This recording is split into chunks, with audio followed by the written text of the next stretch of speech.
trataba de crear una empresa desde cero. En nuestro caso éramos 4 estudiantes de diseño, entonces pues nuestra empresa va sobre piezas 3D hechas en una impresora 3D. Lo que hacemos es crear el diseño, el cliente puede elegir el tamaño, el color, los nombres que puede poner en las chapas y lo diseñamos en 3D con PLA y lo distribuimos.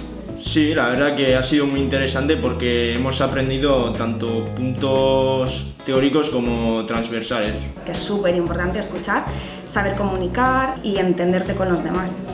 Ser emprendedor, lo que hay que tener para ser emprendedor, luego pues la comunicación es importante, también la responsabilidad de todos los participantes del grupo y sobre todo la comunicación.